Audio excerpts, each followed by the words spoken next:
You cannot hide your beauty for long. It was a gift from the gods, and it will one day send kings to war.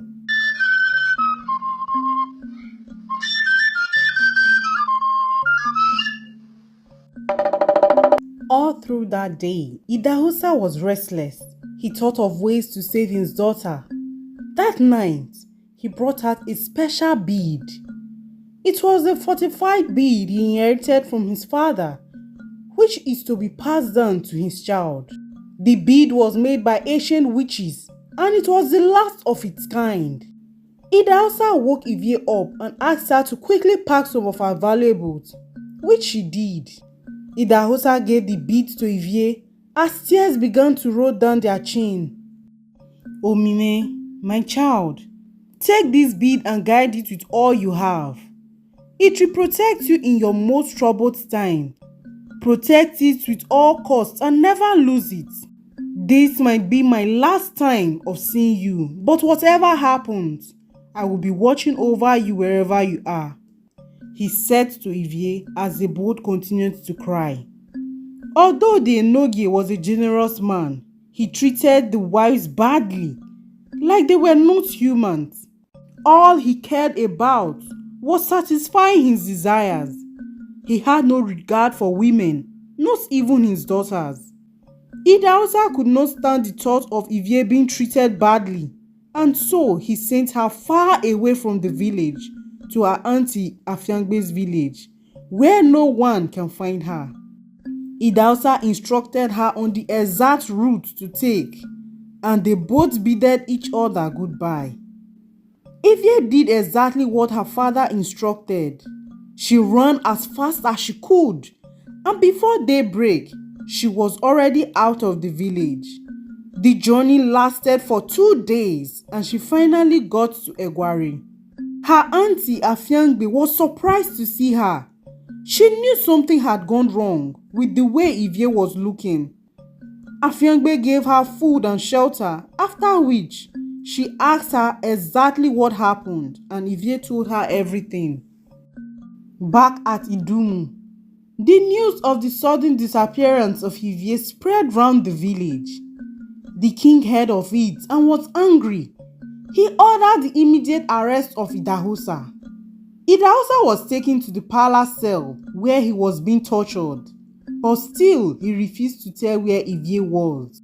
The king's anger rose beyond control, and he ordered the execution of Idahosa.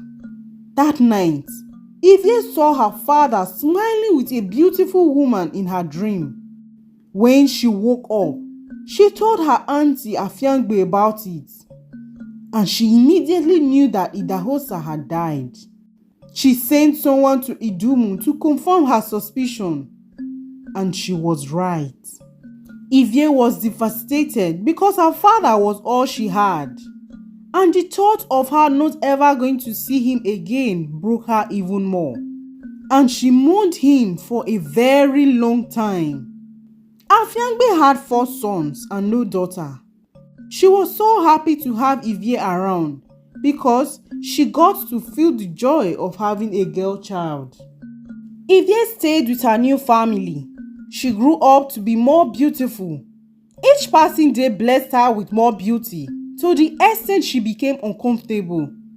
Whenever she was sent on an errand, she would either cover her entire body or rub charcoal on her face in order to hide her beauty. Iier's only friends were her cousins, who taught her how to hunt. Afiangbe was worried because she wanted Iier to have a normal life instead of constantly hiding away, but there was nothing much she could do. Iier continued hunting until she became an expert at it. Afiangbe and her family had a tradition of holding a feast each year. It was a way of appreciating the gods for sparing their lives. They would invite everyone in the village, including the rich, the poor, the beggars, and the less privileged, to share in their joy. On that particular day, Iier was in charge of serving the guests. She fed everyone and they all had enough to drink. When the event was over, There was a drunkard still drinking. Iier and Afiangbe approached him and begged him to take his leave as the event was over. When the drunkard saw Iier, he began to laugh because Iier had covered her face with charcoal as usual. You cannot hide your beauty for long.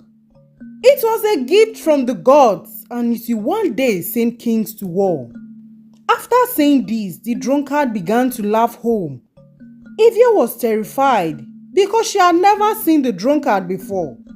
Afiangbe told her not to take him serious as he had had too much to drink. All through that night, Iier could not sleep. She kept on thinking about what the drunkard had said. She was worried because she did not want what happened with the Nogie to repeat itself again. The next day, she decided to go hunting alone as a way of distracting herself from her thoughts. Iier had a frustrating day which made her to mistakenly shoot a man in the forest. She called for help, so a group of men rushed out from the bush and quickly took the man to the palace. They arrested Iier as well because they thought she deliberately did it. Pray that nothing happens to him. If not, you will go down for it.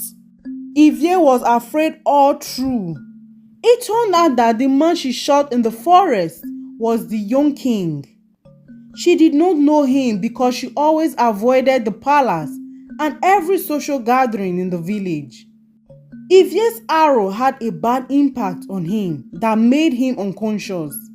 The palace guards locked Iier in a room and no one was allowed to see her or talk to her. Later that evening, Afiangbe and her family began to search for her. Her sudden disappearance was unusual, as Iier had never stayed out late before, considering the fact that she hated associating with people. They searched all through the village, but no one knew her whereabouts. The next morning, Afiangbe and her husband rushed to the palace to report the situation, but they were told that the king was unwell and so he cannot attend to their issues. Afiangbe was disappointed and she went away with her husband. On their way out, a kind palace maid came to her secretly and asked for Iier's description. Afiangbe told her. The palace maid told them that she had been locked up for shooting the king in the forest. The maid told them all they needed to know. She asked them to leave the palace and meet her at a specific place every morning to get updates about her. If not, the palace guards might lock them up as well for being her associates.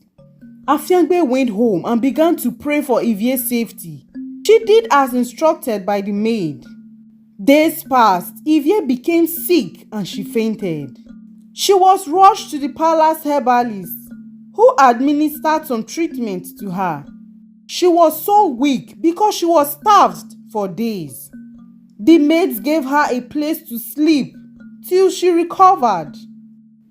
They assisted her to bathe and gave her some fresh clothes to wear. Iier was too weak to disguise herself, and so she stayed in the palace in her most beautiful state. Thank you for listening to this story. If you want us to make more videos, hit on the like and subscribe button below and comment which country you are watching from. We love and appreciate you. Bye.